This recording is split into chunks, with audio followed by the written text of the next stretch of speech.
The NL East looks to be a three-team race with the Braves, Phillies, and Mets all entering the year with World Series hopes. Who will win out in this dogfight? Baseball is back. The Locked On Podcast Network presents the 2025 MLB Season Preview, sponsored by FanDuel. All the biggest storylines and breakout stars for all 30 teams. Will the champs repeat, or will another team shock the league? From the experts at the Locked On Podcast Network, it's your team every day. Welcome to the Locked On NL East Season Preview. We are joined today by Jeremiah Geiger of Locked On Marlins, Jake Mastriani of Locked On Braves, Connor Thomas of Locked On Phillies, Ryan Clary of Locked On Nationals, and I am Ryan Finkelstein, the host of Locked On Mets. The Locked On NL East 2025 Season Preview is brought to you by FanDuel. Right now, new FanDuel customers can get $150 in bonus bets if your first $5 bet wins. All right, guys, we are looking at an NL East that seems to have a little bit of a talent disparity atop the division, then maybe a little bit on the bottom. There's three teams that entering this season have odds to win the division at plus 210 or better. You have the Braves as the favorites, according to our partners over at FanDuel, at plus 135 to win this division. The Phillies at plus 180. The Mets sitting at plus 210. And then you got the Nationals at plus 10,000. Marlins at plus 25,000. So I'll turn it over to our division panel here. Are the Braves really the favorites, or can the Mets or the Phillies get in on this? What do you guys think? Are the Braves really the team to beat this season? Well, I mean, we've got the defending divisional champs who don't have the best odds to win the division, which I don't think is honestly a crazy team. You know how much Philadelphia fans love to be homers, but Philly didn't do much this offseason, and they actually lost more than they gained, with the bullpen becoming a question mark, losing two all-star caliber guys in Carlos Estevez and Jeff Hoffman. So it's going to be the toughest division in baseball, I think, and it's going to be a tough task for the Phillies to repeat. I don't hate the Braves where they're at. Yeah, but the Braves kind of did the same thing in the offseason. They didn't do much either. All they brought in was Jerickson Profar. It looks like maybe they want to stay under the tax. They're really just counting on guys who were injured last year coming back and being who they were in the past. So a lot of hope for the Braves, certainly a lot of talent, and understand why they're the favorites. But I think even Braves fans feeling a little bit nervous going into the season. Yeah, and then we got Mr. Soto up there. Well, so I'll tell you, I mean, the Mets were clearly the most active team this offseason. They had a lot to do. They had a lot of guys that went to free agency after that NLCS run last year. They had to rebuild their rotation on the fly. They, of course, got Juan Soto. They brought back Pete Alonso. I think both myself and Connor here are sort of deferring to the Braves because they've owned this division for so long. And last year, despite all of those injuries and everything that did go wrong, they still found their way into the playoffs. So I think both of us are probably just a little bit shell-shocked saying, isn't it the Braves? And the odds are telling us it's the Braves. I look at the Mets and I think they got a good shot at it, but even as a homer, I can acknowledge there are some holes in this Mets starting rotation. They just lost Francisco Alvarez to start the season. I don't think that's going to be a big injury, but it is something they're going to have to deal with. So while I think the Mets have as good a shot as anyone, I am sort of leaning Braves right now. I'm going to be completely honest. I think the Braves, if everyone gets back to what they've been, it's a scary team. And I think this is my third year I've done this show now, and I pick the Braves every single year, guys. And I think it's going to be the Atlanta Braves yet again. I wish there was some different answers here, but as we all said, the Atlanta Braves have owned this division for quite some time now, really before the Nationals used to own it back in the 2010s here. But the Atlanta Braves are really good. They're going to get Ronald Acuna back at some point this season and get even better, and I fully anticipate them to make some deadline moves as well. So I do have the Atlanta Braves winning the division at this point. I think they'll be pretty damn good yet again.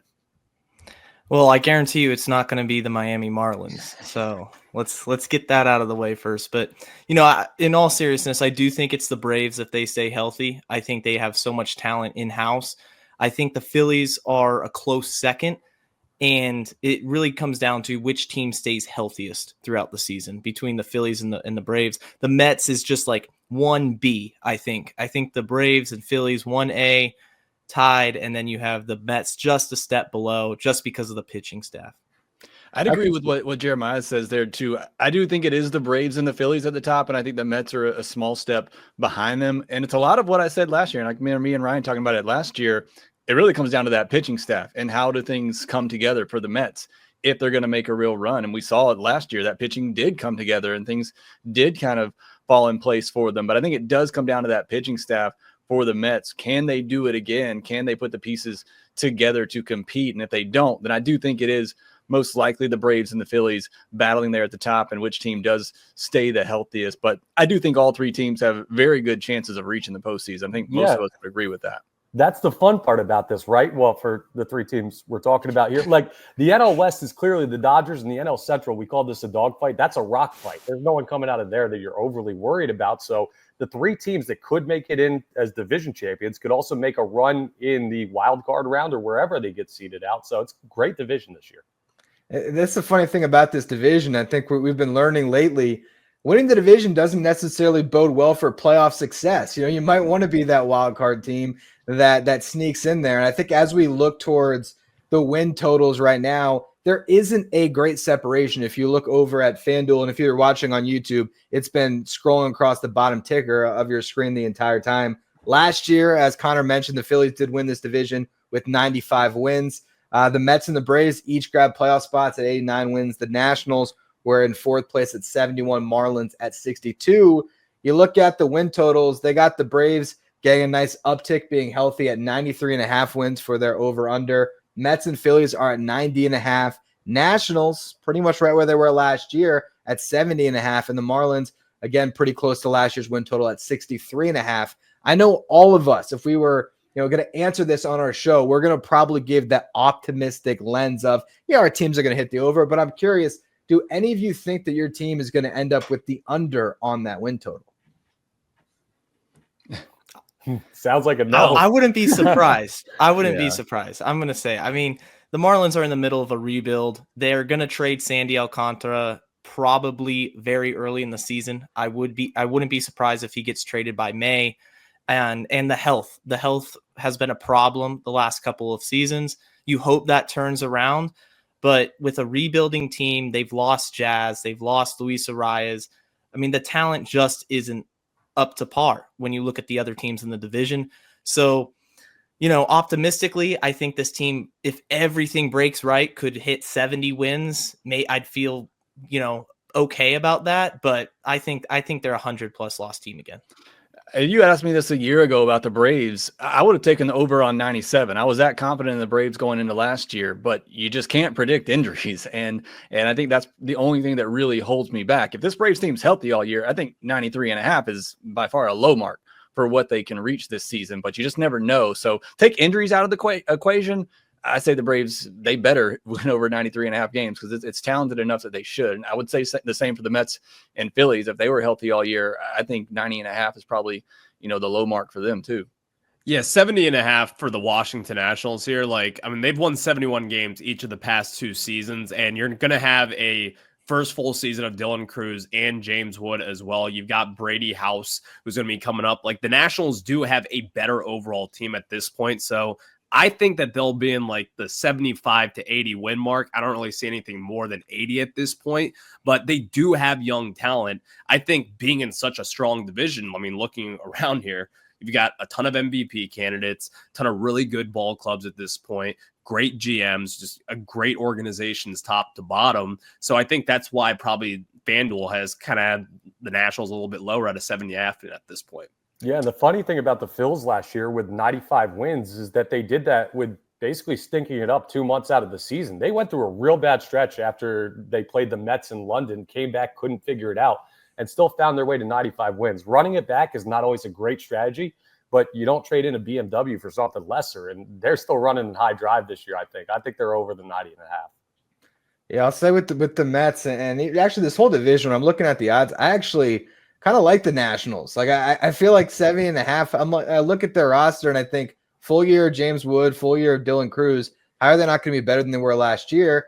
At the same time, like you guys said, if this 3-team race atop the division is what we expect it to be, all of those over should come in. And then I guess maybe the Marlins have to anchor the division a little bit and be an under. But overall, it's funny because I guess maybe I just lean on the optimistic side of things. I kind of see overs hitting across the board here, but generally that's not going to be the case. And some of these teams are going to have disappointing seasons. I think the Marlins are the one, they could have a White Sox type season. I'm sorry, Jeremiah, but they do, especially if they do have a fire sale there, like you said, and get rid of Sandy Alcantara. I know there's some other good young pitchers there. Ryan Weathers looked pretty good, Max Meyer and guys like that. But I could see the Marlins, because I have no idea what their plan is over there. Hopefully you can explain that. But I could see them having a White Sox type of season and the rest of the division just really wiping the floor with them. Yeah, I mean, Ryan Weathers is a good piece. Max Meyer is an interesting piece. He hasn't put it together consistently. But the issue is the depth, right? The depth on this team is just very superficial. Behind Sandy Alcantara, who will be traded, Ryan Weathers, he hasn't pitched 100 innings in a season yet. So you can't rely on Meyer and Weathers to carry the load over a full season. You're going to see call-ups from AAA.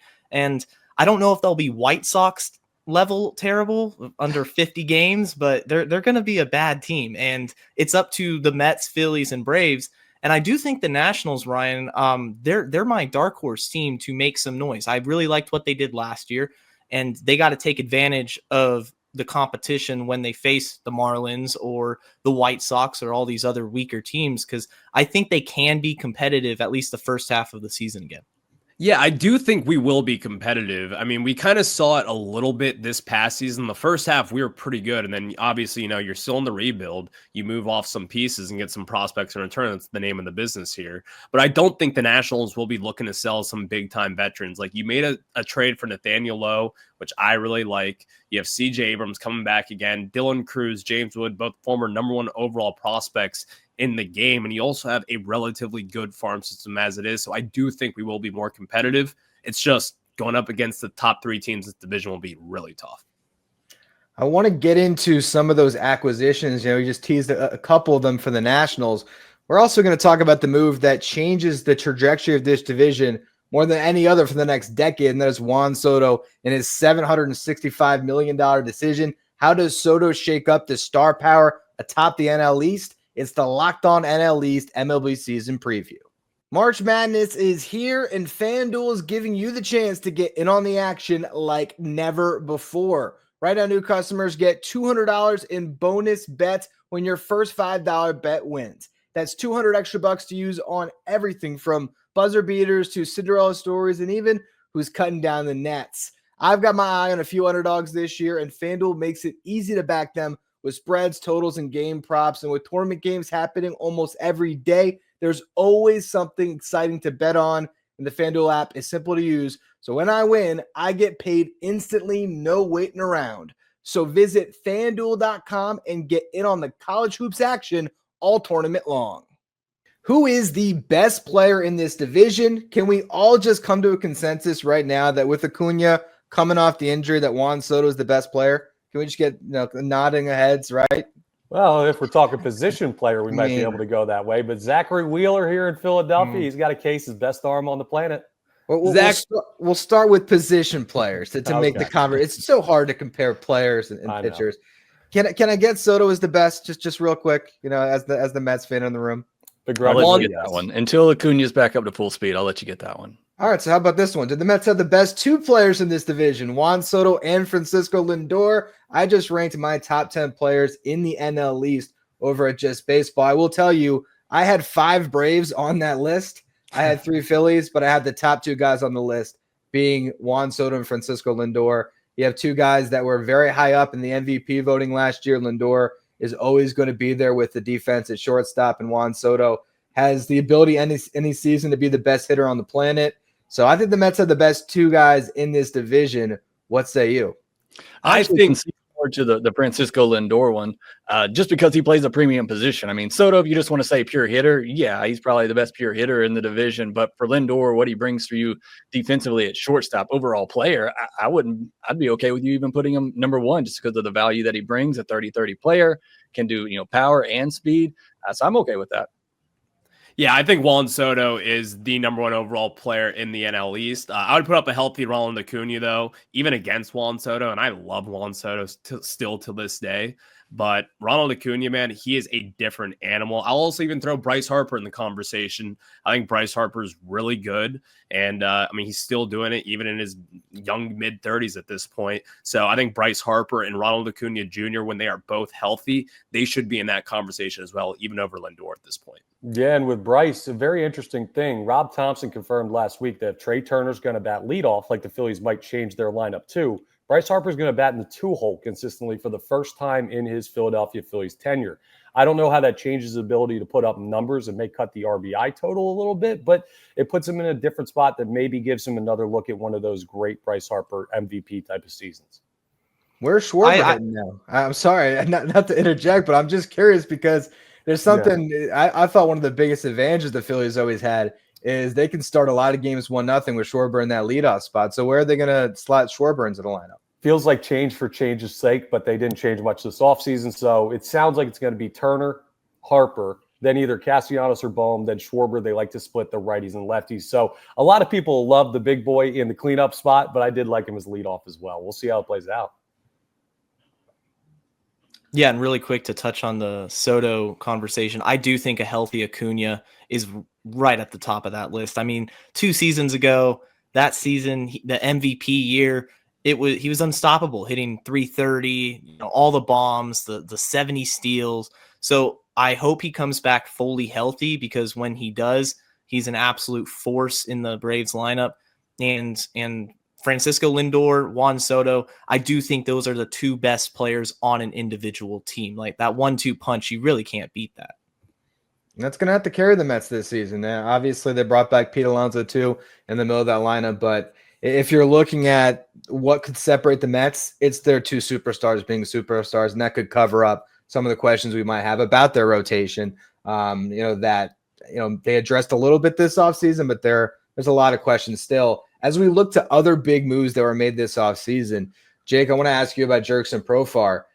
That was the big move. Did the Braves do enough to just trust everyone coming back healthy and plugging in Profar at the top of their lineup?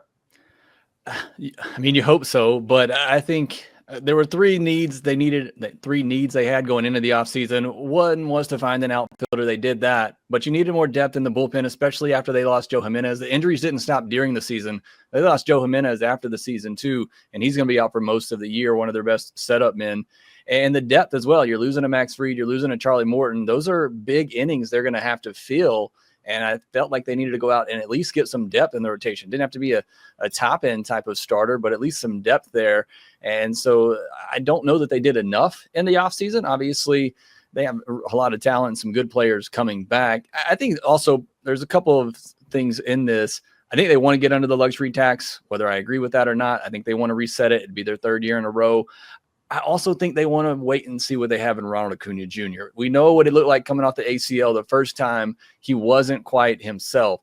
And Spencer Strider. I mean, what does Spencer Strider look like? I mean, that could be a huge boost for this team. Going into last year, you had the NL MVP favorite and the NL Cy Young favorite going into the season. If both of those guys can come back and get anywhere close to that type of level, then this team's going to be just fine. But I think they wanted to wait and see what they have with those guys. And both of them look great in spring training. I think they could actually push them to be ready for opening day if they wanted to.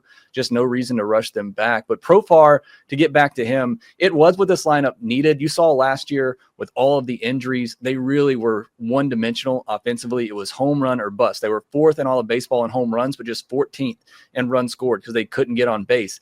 And even if you don't buy the swing changes from Profar and what he did last year, one thing he's always done well is get on base. So it gives them a type of bat in the lineup that they really needed to go along with all that power.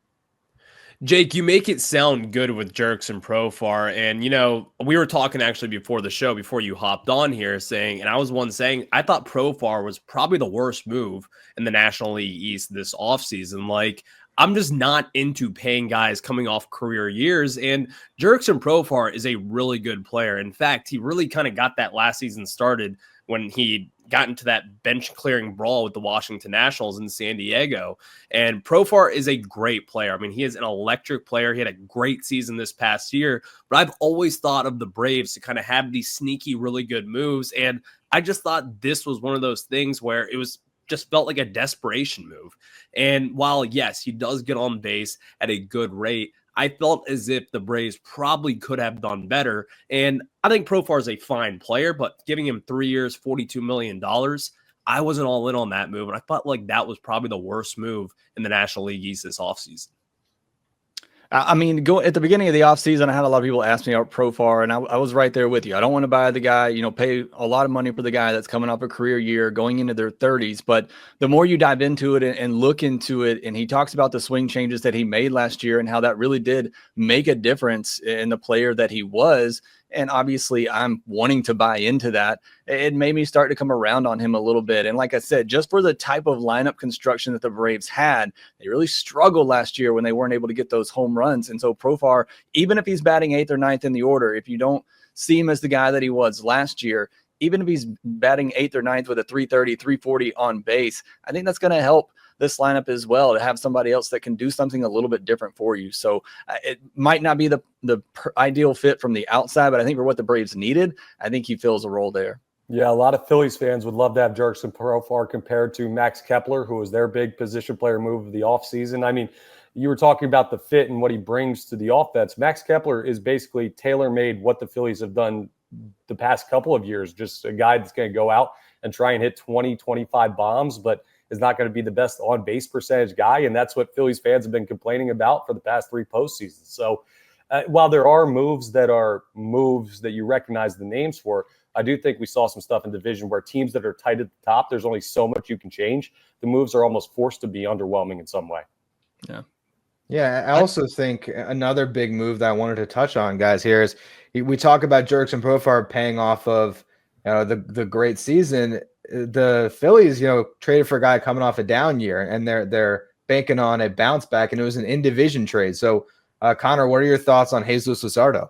I think Jesus Luzardo as our 5 is going to be amazing. You got to remember Taijuan Walker, who you guys will remember up there in New York. He was great for you guys, not so much paying out on the Phillies' big contract they gave him. He was one of the worst pitchers in all of baseball last year, and the Phillies still had a historically good rotation for a large part of the season. So you add in Jurickson Profar, you add in Jesus Luzardo, and you get the opportunity to now round out the rotation with 5 guys that I believe are plus major league pitchers. Obviously, there's higher ceilings at the top end of the rotation, but man, when we talk about our big predictions and our big splash predictions for the division, I'm going to have one about the Phillies rotation because I'm bullish on them. Oh, the addition of Luzardo just makes the Phillies that much stronger. I mean, I'm a Marlins fan, so I hated the trade. You go in division, especially at the point when he's coming off of injury. I just didn't understand what the Marlins were doing there. Like, you want to build up his trade value because you expected him to be traded at some point. I just didn't expect it to be at the winter meetings, and only getting really Starlin Caba back, who I do like as a prospect, but for that addition for the Phillies, man, I think it's a great, very great move for them. Could we see another big trade with the Marlins sending a starting pitcher to another team in this division? We're going to talk about that. We're also going to talk about what team could make a splash or be trash. It's the Locked On NL East 2025 MLB season preview. There's nothing like MLB opening day as crowds fill up ballparks with all the excitement and anticipation of a 162-game schedule that will soon follow. If you're looking to be there on opening day or any day throughout the season, Game Time makes getting tickets easier than ever with last-minute deals, all-in pricing, and a lowest price guarantee. Game Time takes the guesswork out of buying MLB tickets. Plus, ticket prices actually drop as first pitch draws closer. So you want to score amazing seats at a greater price. Sometimes you could wait all the way up to first pitch and find your seats. And the best part about Game Time, you can view your seats before you buy, so you know exactly what to expect when you arrive. Take the guesswork out of buying tickets with Game Time. Download the Game Time app, create an account, use the code LOCKEDONMLB for $20 off your first purchase. Terms apply. Again, create an account, redeem the code LOCKEDONMLB, LOCKEDONMLB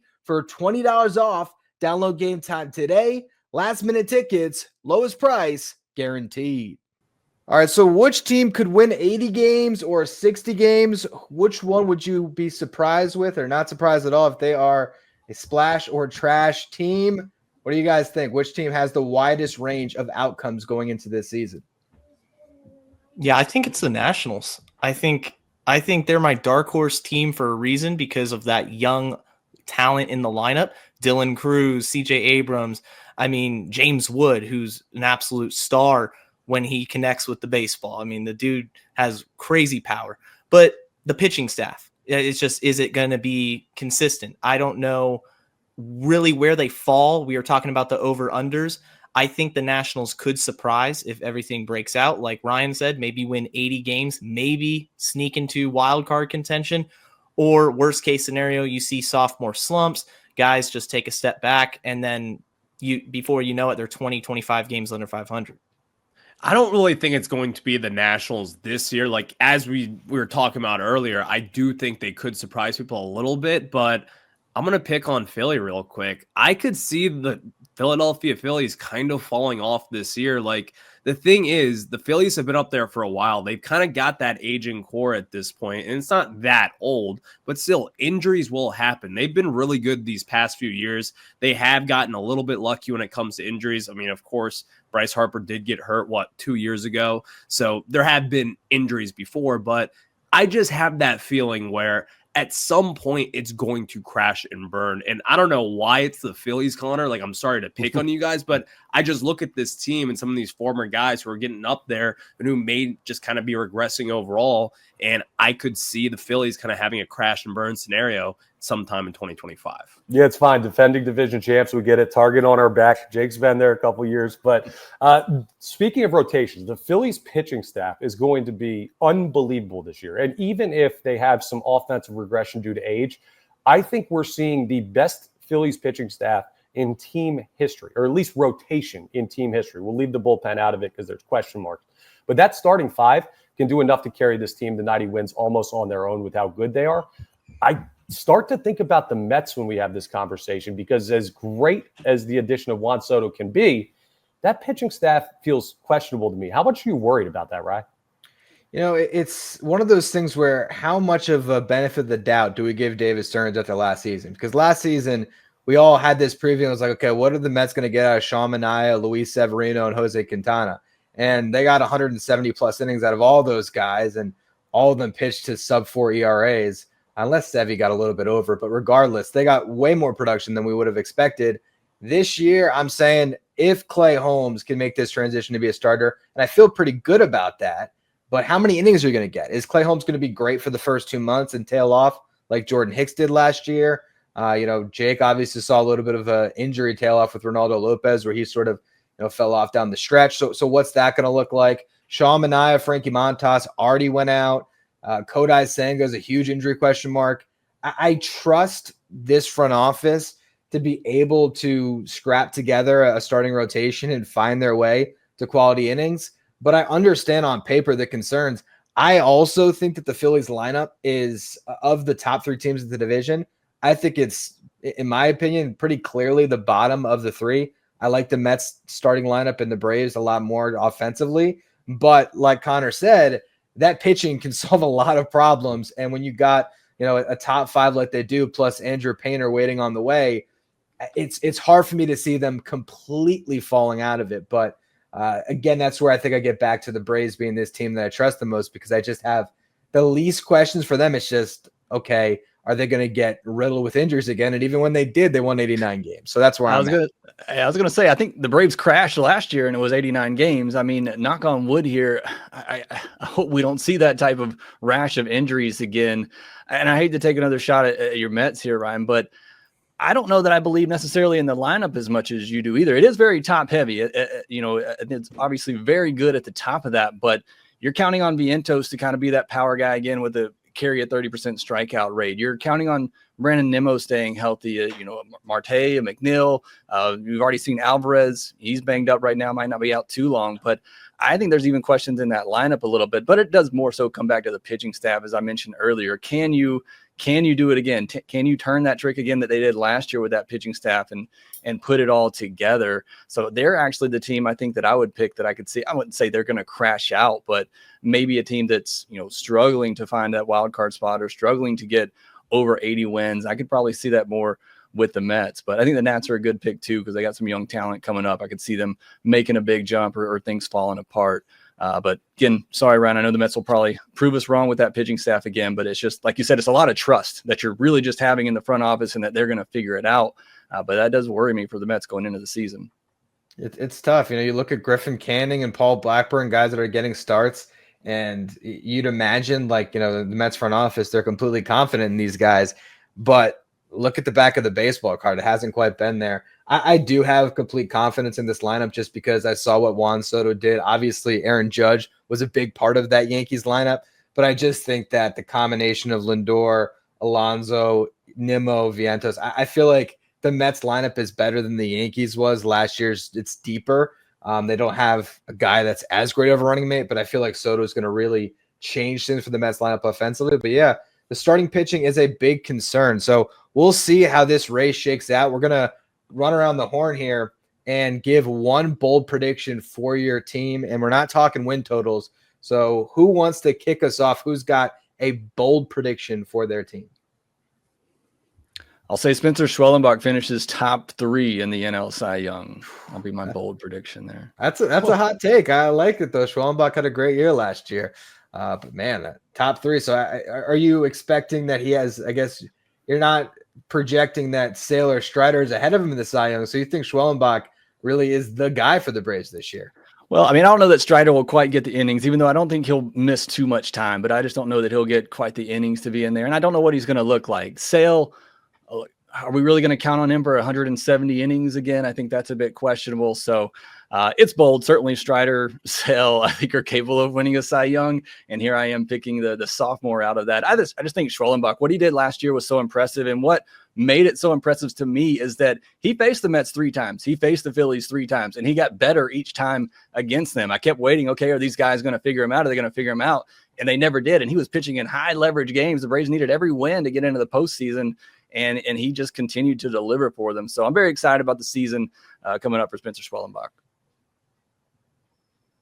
Yeah, I'll go ahead. I think my bold prediction for the Marlins is Xavier Edwards wins the National League batting title and finally defeats Luis Arias in his reign. I'm a huge Luis Arias fan, but Xavier Edwards is that exact type of player, just a little bit faster on the feet. He's going to steal a lot of bases.